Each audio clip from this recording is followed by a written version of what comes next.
Hello दोस्तों, welcome to SVC classes. मैं हूं सुमित वर्मा और ये वीडियो है उन स्टूडेंट्स के लिए जिन्होंने ईएसबी की परीक्षा दी है, स्पेशली पुलिस कांस्टेबल की परीक्षा दी हो, वन रक्षक, जेल प्रहरी की परीक्षा दी हो या फिर ग्रुप 5 की परीक्षा दी हो। इस तरह के जो 6 एग्ज़ाम के रिज़ल्ट पेंडिंग हैं मध्य प्रदेश के स्टूडेंट्स के, जिनमें लाखों युवाओं का भविष्य अटका हुआ है, तो उनके लिए ये वीडियो है। वीडियो के अंत तक बने रहिएगा। जैसा कि आप लोग स्क्रीन पर देख रहे होंगे, दैनिक भास्कर के युवा शिक्षा और अवसर पेज पर आज की एक न्यूज़ है बुधवार 27 दिसंबर 2023 की, जिसमें ये आर्टिकल छपा है कि ईएसबी एमपीपीएससी की राह पर, आरक्षण विवाद के बीच रिजल्ट घोषित करने जीएडी से मांगा मार्गदर्शन।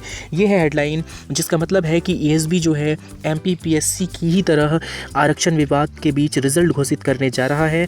जीएडी से मार्गदर्शन मांगा गया है और उसी के अनुसार रिजल्ट घोषित किए जाएंगे। एक अन्य न्यूज़ के अनुसार आज ही एमपीपीएससी की 2019 की जो पेंडिंग रिजल्ट थी उसे घोषित किया गया है, तो उसी तर्ज पर, उन्हीं के फॉर्मूले पर ईएसबी अपने पेंडिंग रिजल्ट्स को भी घोषित करने की कोशिश में है। फुल डिटेल क्या है इस रिजल्ट का, देखते हैं क्या लिखा हुआ है इसमें और क्या महत्वपूर्ण जानकारियां छपी हैं, जरा एक बार हम लोग पढ़ लेते हैं। तो इसमें लिखा हुआ है, मध्य प्रदेश कर्मचारी चयन मंडल ईएसबी ने 6 भर्ती परीक्षाओं के रिजल्ट होल्ड करके रखे हैं। इन रिजल्ट के आधार पर विभिन्न सरकारी महकमों में 27,912 पदों पर नौकरियां मिलनी हैं। जी हाँ, 27,912 कुल पदों के रिजल्ट रोके गए हैं, जिनमें लगभग 13 से 14 लाख बच्चों ने कम से कम एग्ज़ाम दिया है, शामिल हुए थे बच्चे। तो इसके तहत अब रिजल्ट घोषित करने के लिए एमपीपीएससी ने आरक्षण विवाद से निपटने के लिए प्रशासन विभाग जीएडी का दिया हुआ फॉर्मूला 87-13-13 फॉर्मूला लागू किया था। जी हाँ, मतलब कि 27% ओबीसी को आरक्षण न देकर 14% आरक्षण के आधार पर रिजल्ट घोषित किए गए और 13% पदों को होल्ड करके रखा गया, जिस पर बाद में विवाद सुलझने के बाद परिणाम घोषित किए जाएंगे। जीएडी के पास रिजल्ट जारी करने के लिए मार्गदर्शन लेने अब ईएसबी पहुंचा है। हालांकि अब तक हाईकोर्ट में ओबीसी का आरक्षण विवाद मामला विचाराधीन होने के बाद भी ईएसबी संबंधित विभागों की भर्ती नियमानुसार ओबीसी को 27% आरक्षण देकर रिजल्ट घोषित करता रहा है। जी हाँ, यहाँ ये बात लिखी हुई है कि अब तक विवाद होने के बावजूद, न्यायालय में केस चल रहा है, इसके बावजूद पटवारी और शिक्षक भर्तियों जैसे महत्वपूर्ण भर्तियों में रिजल्ट जो है 27% आरक्षण के साथ ही घोषित किया जाता रहा है। नियुक्तियाँ भी दी गई हैं और पटवारी तो विवादों में फंस गया, तो उसमें नियुक्तियाँ नहीं हो पाई। लेकिन अब किसी विवाद में नहीं फंसना चाहता ईएसबी, क्योंकि सब इंजीनियर भर्ती जो हुई, सब इंजीनियर भर्ती विवादों में फंस गई थी। इसी आरक्षण विवाद को लेकर के, 27% आरक्षण को लेकर के सब इंजीनियर भर्ती विवादों में फंसी और उससे सीख लेकर के ईएसबी रिजल्ट अभी घोषित नहीं करना चाहता, होल्ड पर रखा हुआ है 6 परीक्षाओं के रिजल्ट। पहले तो देरी हुई, आपको पता है, चुनावों की वजह से, लेकिन अब इस आरक्षण विवाद की वजह से देरी हो रही है। अब कुल 87% पदों पर इस फॉर्मूले के तहत रिजल्ट घोषित किए जाएंगे। ओबीसी को 14% ही आरक्षण दिया जाएगा और शेष जो 13% है, 13% पद जो रह जाएंगे, उस पर ओबीसी और अनारक्षित वर्ग की प्राविधिक सूची तैयार की जाएगी।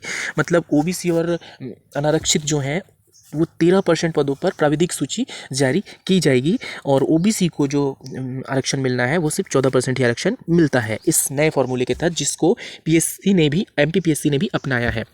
आगे इसमें बताया गया है कि ईएसबी ने इसलिए मार्गदर्शन मांगा है क्योंकि ईएसबी द्वारा आयोजित ग्रुप 3 सब इंजीनियर भर्ती 2022 में ओबीसी आरक्षण को 27% देने पर उम्मीदवार कोर्ट पहुंच गए थे और कोर्ट में मामला विचाराधीन है। 26 जून को गाइडलाइन जारी करके ओबीसी के लिए 27% आरक्षण पदों में 13% होल्ड किए जाएंगे, ऐसा आदेश दिया गया था। तो 87-13-13 के फॉर्मूले के अनुसार 13% पदों को होल्ड किया जाएगा और 14% जो है ओबीसी को आरक्षण दिया जाएगा। विभागवार भर्ती, यहाँ पर आप उन परीक्षाओं के नाम देख सकते हैं जिनके रिजल्ट पेंडिंग है, जैसे कि police constable, high school teacher, group 1, group 4, group 5, one रक्षक। इन पर ये पदों की संख्या है जिनके रिजल्ट पेंडिंग है। और जिम्मेदार व्यक्ति, चेयरमैन जो है ईएसबी के, मलय श्रीवास्तव, उन्होंने क्या कहा है रिजल्ट के बारे में, तो आप यहाँ देख सकते हैं उनका जो स्टेटमेंट है रिजल्ट के बारे में, उन्होंने यहाँ पर दिया है। आरक्षण व्यवस्था को लेकर जीएडी से मार्गदर्शन मांगा गया है। यह मलय श्रीवास्तव ने कहा कि आरक्षण व्यवस्था को लेकर जीएडी से मार्गदर्शन मांगा गया है। जैसे ही जीएडी से गाइडलाइन मिलती है उसके अनुसार रिजल्ट घोषित किए जाएंगे। Malay Srivastava, chairman ESB.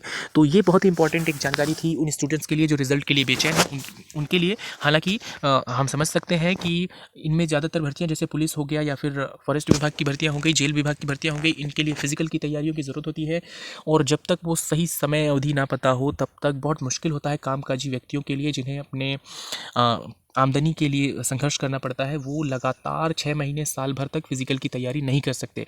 तो एक निश्चित समय होना बहुत ज़रूरी है कि आखिर कब तक रिजल्ट आएगा, कब तक नहीं। लगातार अपने शरीर, अपने मन मस्तिष्क को एक जगह पर व्यवस्थित रखना बहुत मुश्किल काम है।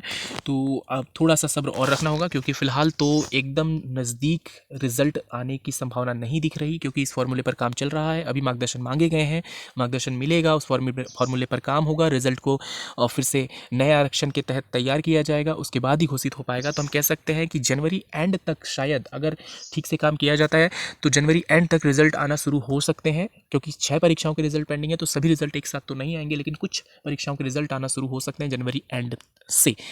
तो कुछ इंतज़ार तो अभी और भी करना पड़ेगा। उम्मीद है आपको ये जानकारी अच्छी लगी होगी। ये जानकारी अच्छी लगी तो वीडियो को लाइक और शेयर करना ना भूलिएगा। चैनल को सब्सक्राइब करेंगे तो और भी इस तरह के जो भी इंपॉर्टेंट न्यूज़ या वीडियोज़ होंगे, एजुकेशनल वीडियोज़, आप तक सबसे पहले पहुँच जाएगा। मिलते हैं नेक्स्ट वीडियो में ऐसी और इंपॉर्टेंट जानकारियों के साथ।